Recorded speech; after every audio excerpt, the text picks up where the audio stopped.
네, 네, 2교시 계속해서 진행하도록 하겠습니다. 2교시는요, 원래 이제 실조를 하려고 했었었는데, 부분, 이제 나머지 부분들 조금 더 설명을 하고, 실조에 들어가도록 하겠습니다.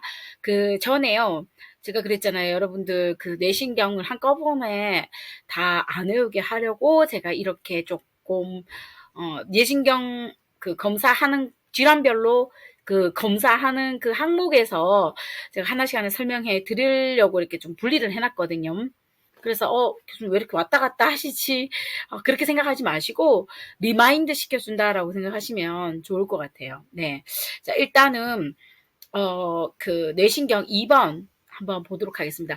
원래 뇌신경 1번은 뭐예요? 1번은 후각신경이죠. 그리고 2번은요, 시각신경입니다. 순수한 감각신경이고요.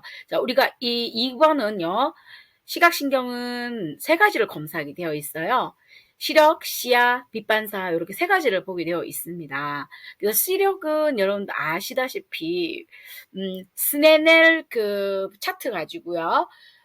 한 6m, 1m 떨어진 거리에서 보는 거죠. 그쵸? 그리고 막, 여러분 한쪽 눈 가리세요 해서 오른쪽, 왼쪽, 그렇게 해서 시력을 측정하는 거고요. 시야는, 또 검사하는 게 따로 있습니다. 자, 일단은 우리가 시력을, 그러니까 우리가 우리가 어떻게 해서 사물을 볼 수 있는지에 대해서 한번 보게 되면은, 망막을 통해서, 이제 시신경으로 전달이 되겠죠. 그러면은 시상 하부 쪽에서요, 시각 교차가 일어납니다. 그래서 시상 하부가 요 부분이에요. 그러니까 이 부분이 그 시각 교차 씨앗입니다라고 합니다. 예, 그리고 예, 그 뒷부분이 바로 옵틱 트랙터라고 이제 시각로라고 합니다. 그러고 이제 가쪽 무릎 채 또는 외측 슬창체라고 하는 부분이 있어요. 그거를 통해서 제1차 시각 영역으로 전달이 되는 게 우리 이제 시각 전달 과정이 되겠고요. 일단 빛반사에서 이제 세 번째 우리가 빛반사 제가 설명을 드렸다시피 직접 빛반사라는 것은 우리가 2번 시신경을 통해서 이제 시야점을 거쳐가지고 옵틱 트랙트 거쳐서 EW 핵으로 들어가죠. 그쵸? EW 오른쪽, 왼쪽 다 들어가게 되어 있습니다. 양측으로 들어가고요. 자, 양측으로 전달된, 이 시각 정보가, 즉, 감각 정보가 CN2죠. CN3를 통해서 동공을 수축하세요라고 합니다. 동공 수축은요, 바로 이 CN3에 의해서 운동이 일어나는 겁니다. 아시겠죠? 그래서 직접 빛반사라는 것은 눈이 비친 쪽에서 동공 수축하는 것이고, 반대측 눈도, 왜냐면은 감각이 EW 핵으로 오른쪽, 왼쪽 다 들어가잖아요. EW가 뭐냐면, 에그너 웨스트 프랄입니다. 에그너 웨스트 프랄 뉴클레우스라고 합니다. 그래서 오른쪽, 왼쪽 다 들어가고요. 이제 반대측 눈으로 CN3를 통해서 이제 전달되는 것이 바로 운동신경이 되겠습니다. 그래서 다시 한번 말씀드리면 빛반사는 짝꿍이 누구다? CN2하고 3고 CN2는 감각, CN3는 그 운동 이렇게 생각하시면 되겠습니다. 자, 그 다음에요. 우리 눈동자 움직임에 관여하는 것이 바로 이 CN3, 4, 6입니다. 네. CN3는 눈돌림 신경이다라고 하고요. CN4는 도르래 신경이다 또는 활차 신경이라고 얘기를 합니다. 그리고 CN3, 6는 외전신경 또는 갓돌림 신경이다라고 부릅니다. 그래서 순수하게 눈동자를 움직이는데 운동신경이 되겠습니다. CN3 운동이잖아요. 빛반사에 할 때 동공을 수축하는데 사용되는 거고요. 자, 그러면서 또 있어요. 눈동자가요, 요 4개의 직근과, 3개의 직근과 하나의 빗근. 그러니까 이게 사선으로 가는 게 빗근이거든요. 한 개의 빗근, 3개의 직근을 움직입니다. 이 말이 무슨 말이냐면 위, 아래, 안쪽 직근입니다. 위, 아래, 안, 메디알, 위, 아래, 안쪽에 있는 세 개의 직근과 하나의 빗근, 오빌리크죠. 오빌리크. 요거 네 개의 근육을 지배를 합니다. 근데 빗근인데요. inferior oblique입니다. inferior oblique. 그래서 눈을 위쪽으로 하사 직근이라고 하는가? 그렇게 표현을 하죠. 이렇게 위로 이렇게 올립니다. 그래서 CN3는 총 4개의 근육을 지배한다. 3개의 직근과 하나의 빗근. 기억하실 수 있겠어요? 자, 그리고 CN4하고 6는요, 너무 쉬워요. 눈동자가요. CN4 같은 거는, 하나의 빗근인데요. 아까 전 inferior oblique는, CN3가 관여하면은, 이 superior oblique는 요렇게 하거든요. 사선 아래로 눈동자를 내리거든요. 예. 그거는 superior oblique라고 하고, 하나의 빗근. CN4입니다. 그리고 CN6는 너무 쉬워요. 째려보는 거. 웨이든가 바깥쪽으로 눈을 당기는 직근임, 그러니까 사선입니다. 빗근입니다. 빗근. 빗근이나 뭐 사실 같은 거죠. 그렇죠? 자, 그래. 락트랄 렉투스 아니에요? 오빌리크가 아니고 제가 알기로는 렉투스로 알고 있습니다. 고칠게요. 미안해요. 좀 이상하다 했다. 렉투스잖아요. 그래서 렉투스. 요렇게 해서 그 눈동자 움직임에 관여하는 근육 이름을 알려드렸습니다. 다시 CN3는 3개의 직근, 렉투스, 그러니까 위, 아래, 안, 그리고 하나의 빗근, 빗근인데 inferior 빗근이에요. 이름이 inferior 빗근이지만 실질적으로 눈을 이렇게 올려줘요. 사선 방향으로 이렇게 눈을 올려줍니다. 그리고 4는 superior oblique입니다. 하나의 빗근인데 아까 inferior는 CN3가 관여하지만 superior는 CN4가 관여합니다. 아시겠죠? 도르래는 이렇게 내려주죠. 그리고 CN6는 외전이니까 갓돌림이니까 이게 째려보는 거, 바깥으로 당기는 거. 그래서 라트랄 렉투스가 되겠습니다. 요것이 문제 많이 나오니까 꼭 외워두시길 바랄게요. 자, 그래서 제가 설명을 드렸고요. 그 다음에 3차 신경하고 얼굴 신경에 대해서 말씀을 드릴게요. 3차 신경은요, 5번입니다. 5번 CN5 트리제미널 널브라고 하고요. 이렇게 보시다시피 이마 쪽, 그 다음에 턱 쪽, 코비 쪽이죠. 광대뼈 쪽이죠. 그리고 턱 아래쪽으로 해서 3개 부분의 얼굴을 감각을 담당을 하고요. 네, 이것을 이제 눈신경, 위턱신경, 아래턱신경 이렇게 부르거든요. 자, 그러고 운동도 감당을 해요. 씹는 거, 깨물건 관작은 날개근 있죠? 그거하고도 관련이 되고, 각막이죠. 눈을 했을 때 제가 뭐랬어요? 감각. 눈을 누가 건드리네? 하는 그 각막을 건드리는 그 감각을 인지하는 것이 5번이고, 눈을 깜빡하는 것이 뭐예요? 7번. 얼굴 신경 7번입니다. 그리고 하나 더, 턱반사. 이렇게 총 4가지의 역할을 하게 되어 있습니다. CN5번은요. 자, 그 다음에 7번 한번 보도록 할게요.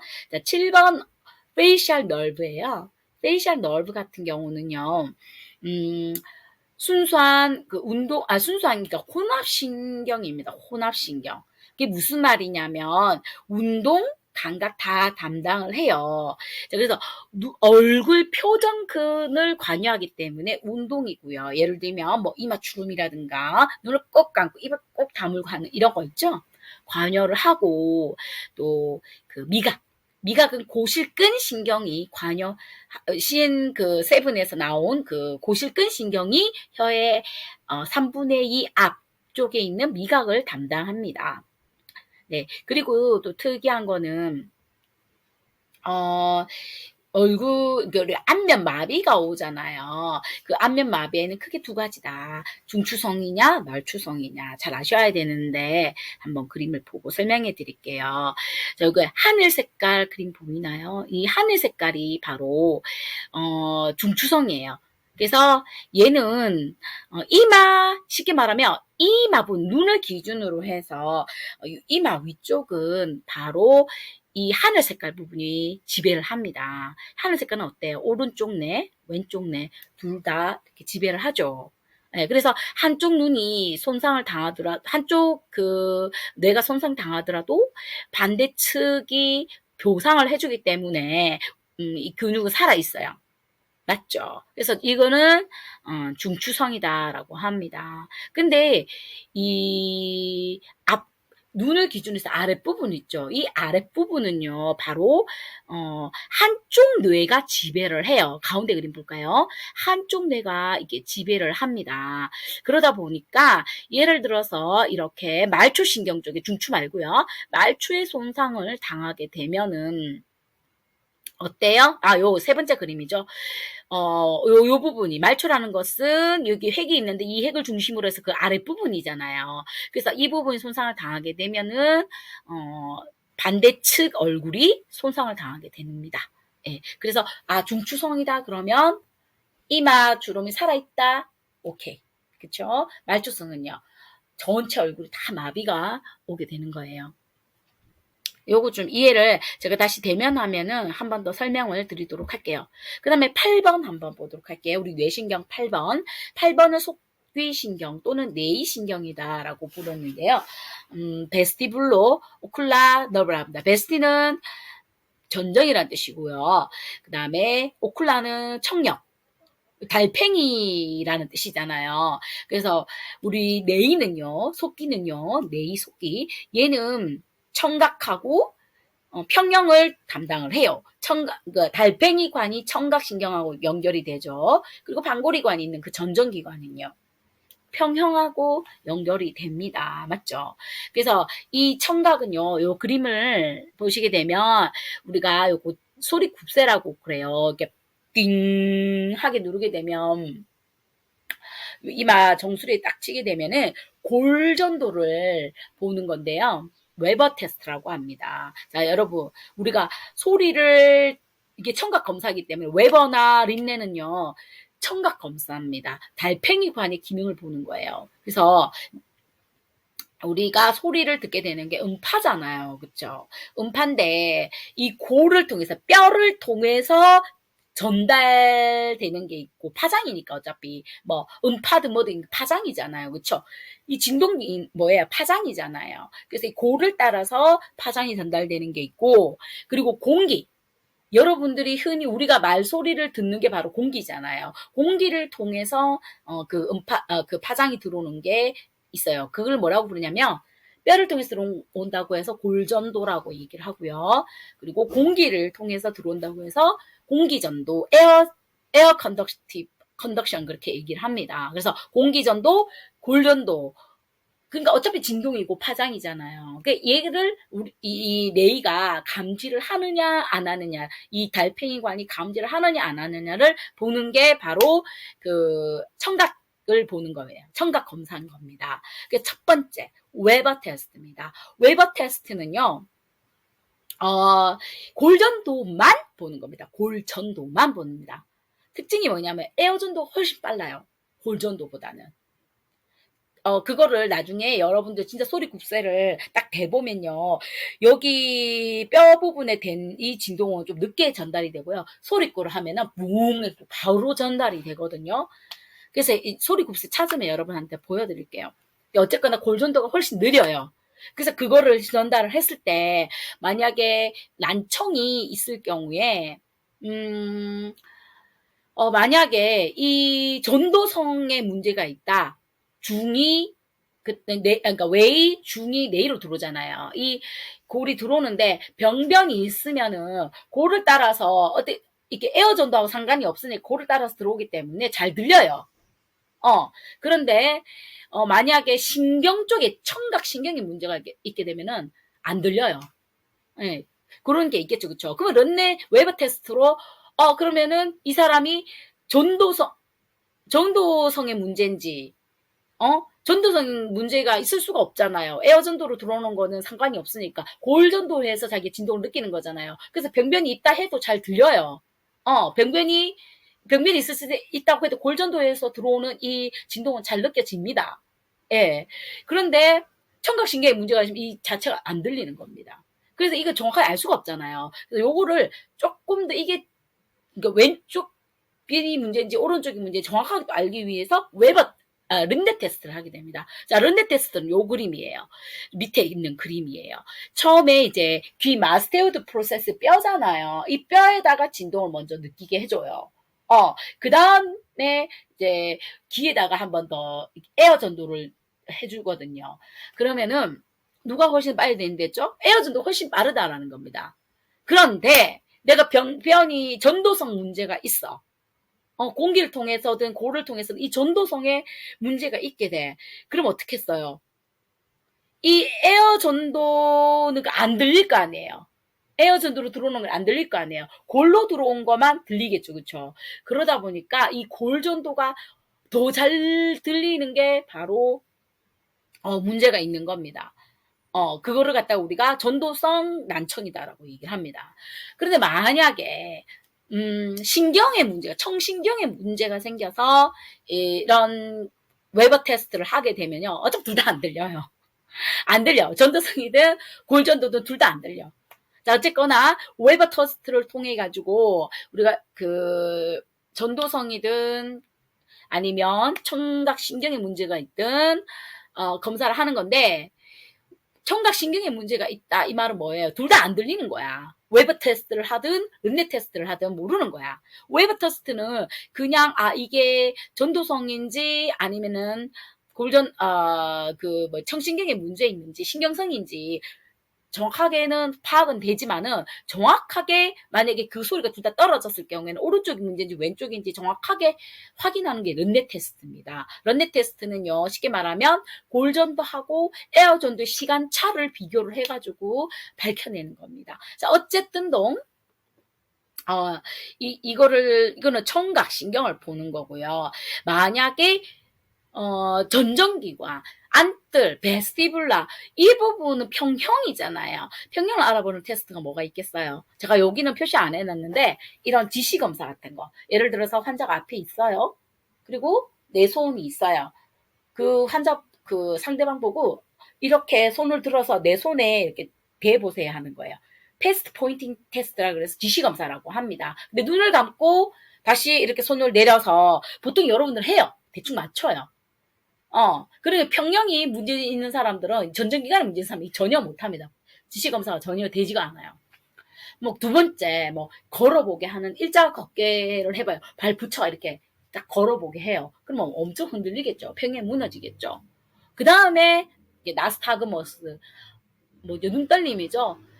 안구 진탕이라고 합니다. 그래서 그걸 보기 위해서 프리첼 안경이라 그래가지고 눈동자 확대하게 보이는 그런 안경이 있어요. 그걸 딱 쓰면은 눈동자 움직임이 확대되어서 잘 보이거든요. 그래서 프리첼 안경을 딱 쓰고 눈동자 움직임을 보는 거예요.